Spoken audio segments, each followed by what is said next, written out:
Lucy, please obey Helen." Lucy nodded and cried as she saw how the stretcher with her grandmother disappeared into the ambulance. Her neighbor Helen tried her best to calm the girl down. "Lucy, don't cry. Grandma will be cured and she will come back to you." "I know," the girl replied. "It's just that I feel so much pity for Grandma." Helen looked at Lucy carefully. She'd known her grandmother Ruth for a long time, but the girl had come to live with her only recently.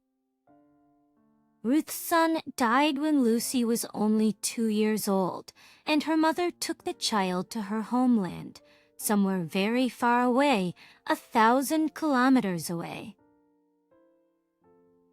But then the girl's mother passed away too, and Lucy stayed to live there with her other grandmother, who was already very old.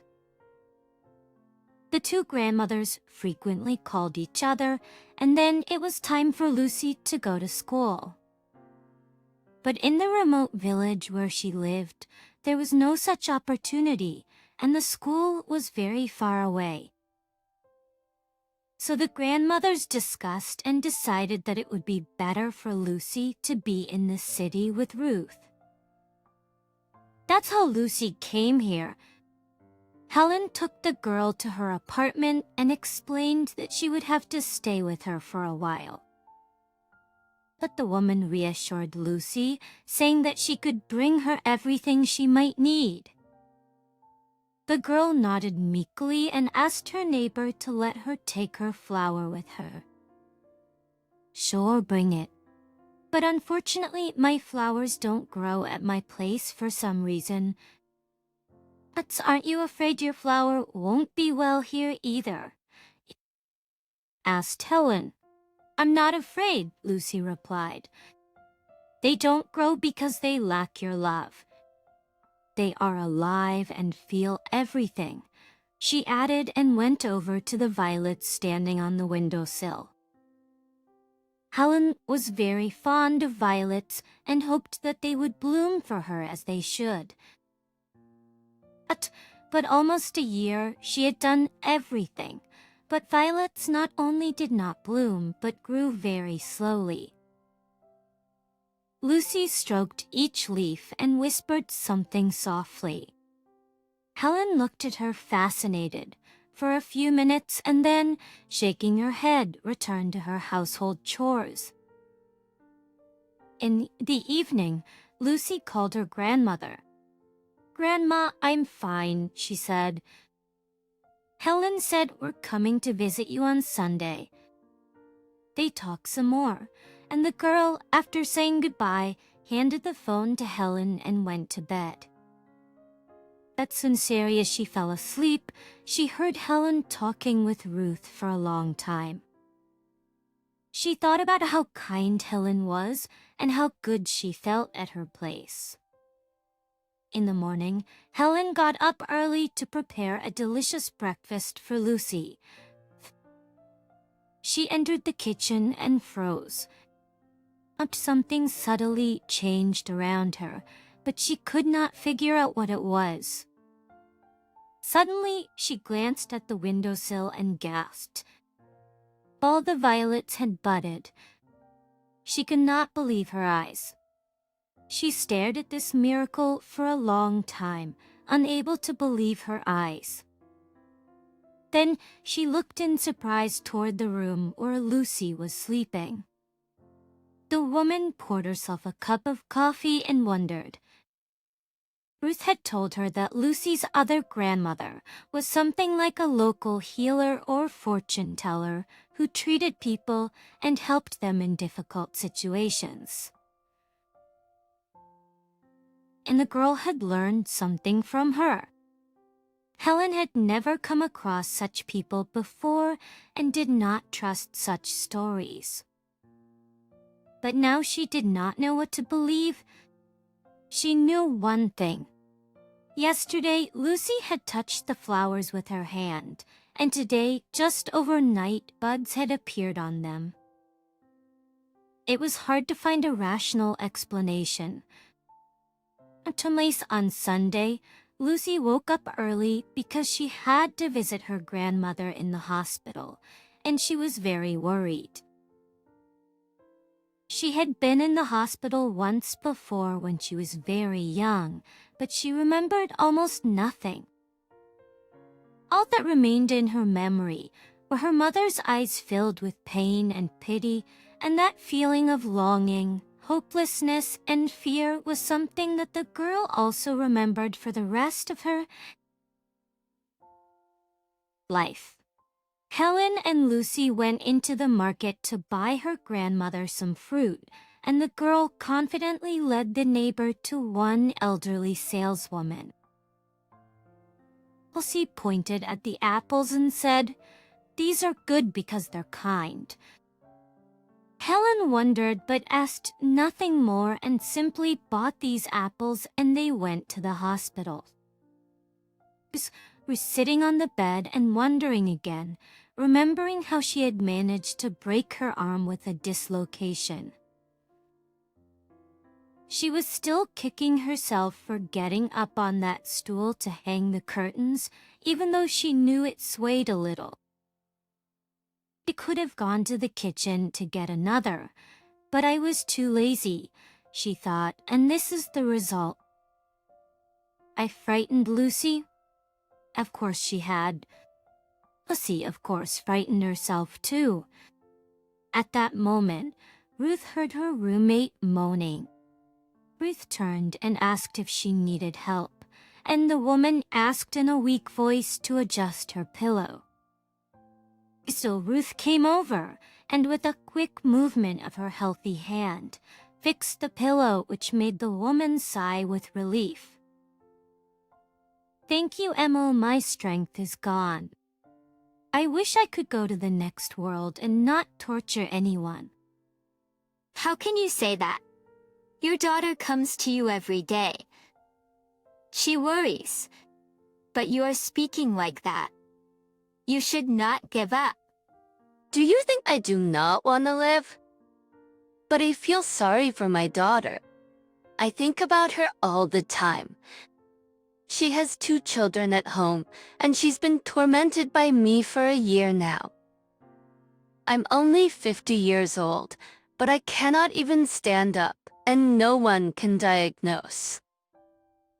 Ruth wanted to say something but did not have time. The door swung open and Lucy ran into the room. "Grandma!" The girl ran up to her grandmother and gently hugged her. "Honey, I missed you so much." "Me too. Helen and I bought you some kind of apples. They're kind because they grew where love was. They're the tastiest." Ruth smiled. Helen came into the room and asked Lucy in surprise how she found the right word. "I just felt it," the girl shrugged. While Helen and her grandmother were talking, Lucy kept her eyes on her grandmother's ward mate. The woman was wiping away her tears, but they kept rolling and rolling. Suddenly, the girl picked up an apple and walked over to that sick woman.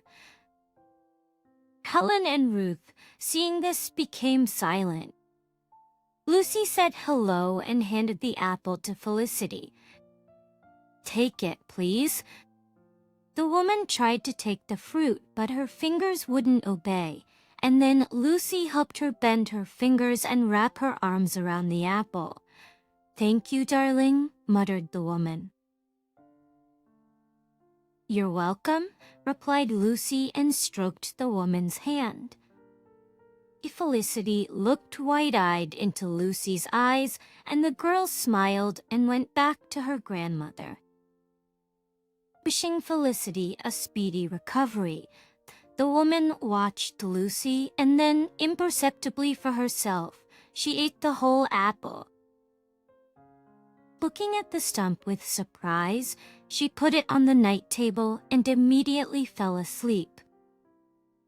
These visitors had left long ago, but Felicity was still asleep, and Ruth decided not to disturb her. The night was surprisingly quiet and Felicity did not moan once. Mrs. Ruth even came up to Felicity a couple of times to check if she was breathing, but she just slept peacefully. The next morning, Ruth woke up only when breakfast was brought. The young nurse, Anne put the food on Ruth's bedside table and then turned to Felicity. Anne froze with surprise when she saw that the woman looked better than usual. Felicity said, "Anne, it's amazing, but today I feel starving." She smiled.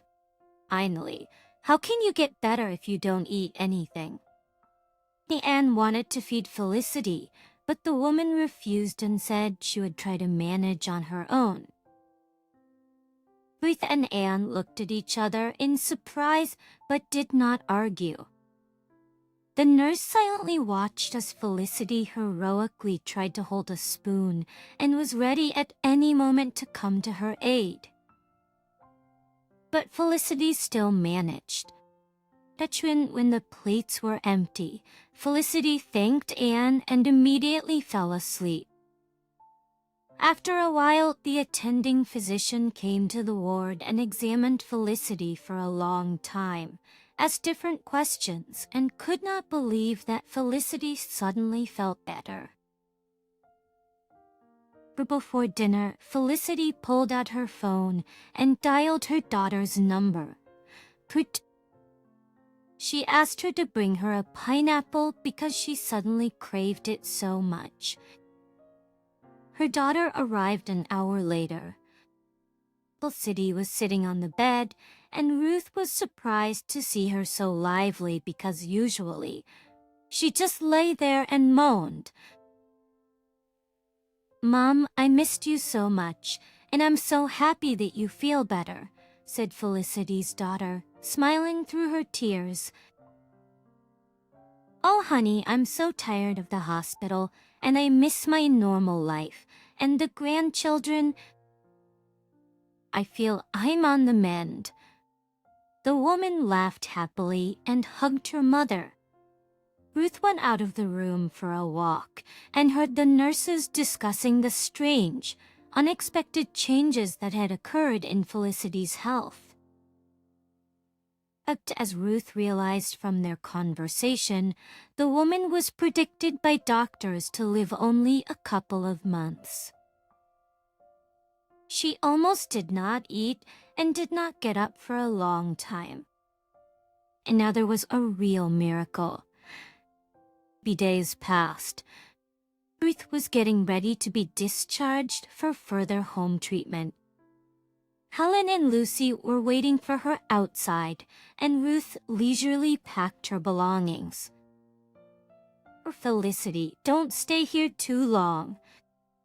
It is a true saying that the walls of home are a help." "Oh, of course. I want to go home so much, but the doctors won't let me go. They're still checking me out."